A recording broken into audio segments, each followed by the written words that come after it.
Je suis Jean-Stéphane Joly, je suis directeur de recherche INRAE, mais je travaille depuis plus de 20 ans au CNRS de Gif-sur-Yvette.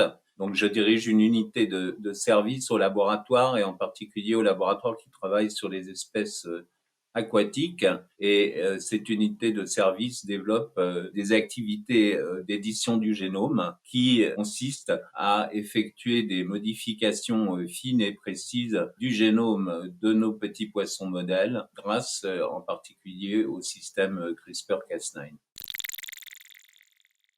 Alors, on travaille principalement avec deux espèces. Disons, la première, c'est le poisson zèbre. Il a un certain nombre de spécificités intéressantes, en particulier sa transparence, qui permet de faire des expériences avec des microscopes. Associé à cette transparence, une de nos grandes activités, c'est d'introduire dans ce poisson, dans certaines cellules, dans certains organes ou dans certaines parties de cellules, des protéines fluorescentes que l'on va détecter avec des microscopes avec une grande résolution et une grande vitesse, ceci dans l'animal vivant ou dans l'animal fixé. Une des grandes forces de ce modèle, c'est que l'on peut étudier les processus biologiques très finement avec des microscopes.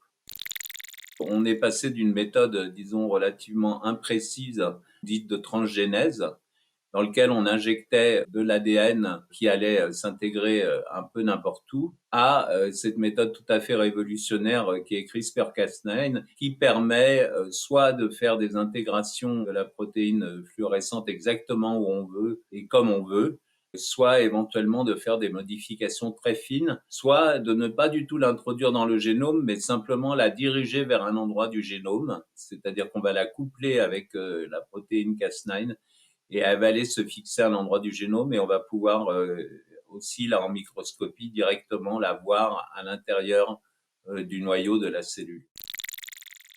Donc nous, on a la chance aussi d'avoir un modèle dans lequel on a énormément de gros œufs transparents et on peut injecter dans ces œufs très facilement la protéine dite Cas9. Cette protéine est couplée à un ARN dit traceur qui lui-même est couplé à une molécule d'ARN dite guide et c'est ce guide qui va permettre la spécificité de reconnaissance à l'ADN et la coupure. Donc, on injecte en fait la protéine d'une part, d'autre part l'ARN guide qui est synthétisé très simplement par des entreprises privées, les deux, à des coûts très très faibles. Et lorsqu'on veut introduire un gène, eh ben on va aussi introduire la séquence du gène avec ce qu'on appelle des bras d'homologie, c'est-à-dire on va en fait mettre des séquences d'ADN qui correspondent à l'endroit où on veut s'intégrer de part et d'autre, à gauche et à droite du gène, et on va ainsi intégrer le gène exactement où on veut. Et c'est en ça que la technique Cas9 est extraordinaire, c'est que maintenant on fait des modifications d'une finesse incroyable chez un nombre d'espèces très important. Nous avons un site de dessin des CRISPR où on a plus de 200 génomes différents de plantes et d'animaux, sans parler des micro-organismes. Et donc on peut maintenant réaliser des modifications génétiques chez un nombre incroyable d'espèces.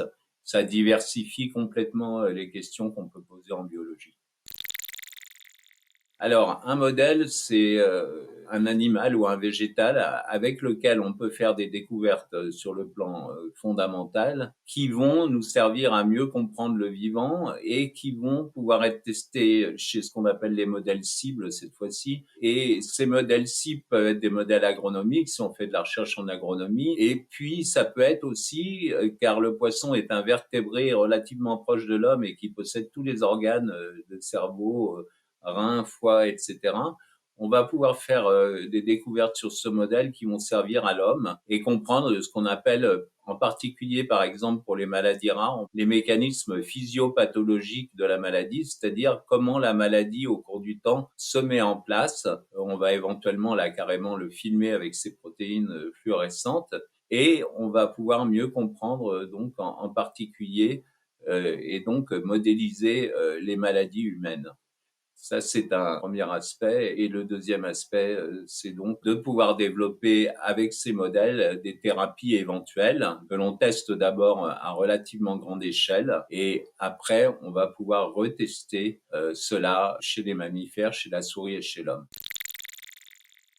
On peut parler de révolution en général à deux niveaux. Le premier niveau, c'est chez des espèces modèles comme le poisson, la souris, la drosophile, où on est vraiment capable de réaliser maintenant des modèles de maladies humaines en particulier extrêmement précis. Il y a de très nombreuses maladies dites rares qui atteignent peu de gens et qui correspondent souvent à des mutations dans des protéines, donc des petits changements d'une ou plusieurs paires de bases. Et maintenant, on peut réaliser dans les animaux des mutations à un endroit équivalent à l'homme et faire donc des modèles de maladies cette fois-ci.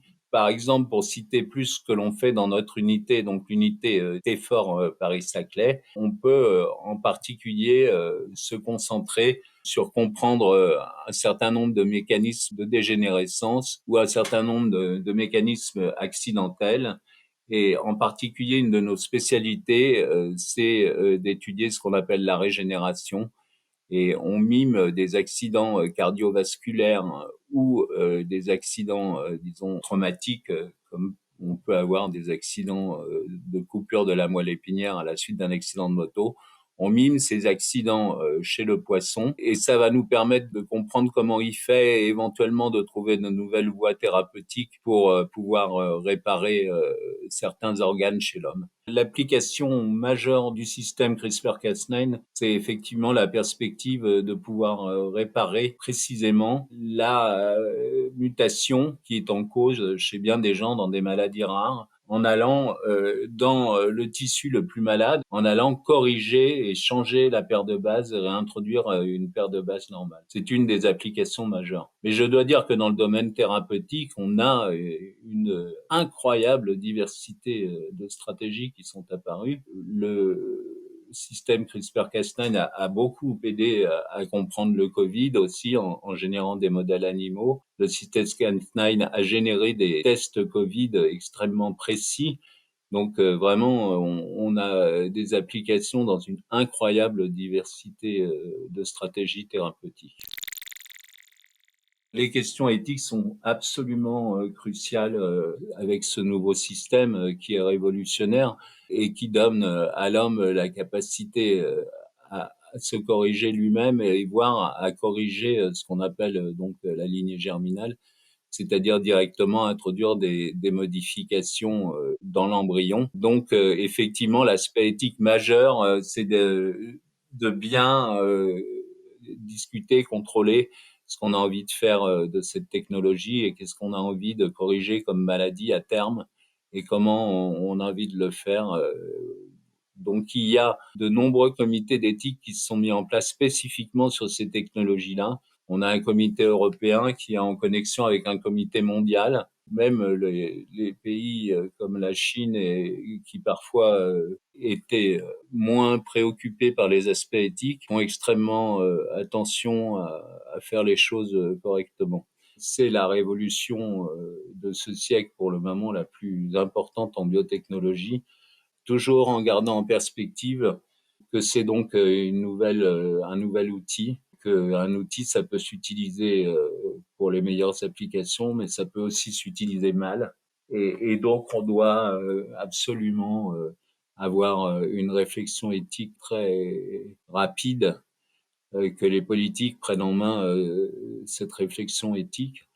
Et c'est ça qui est très important, c'est que il y ait une prise en charge des citoyens de cette réflexion éthique au plus vite et qu'on n'attende pas en fait une politique de pompiers où on attendrait des applications négatives ou des problèmes pour réagir et qu'on enclenche le plus rapidement possible une réflexion sur ce que l'on doit faire avec ces technologies ou ne pas faire.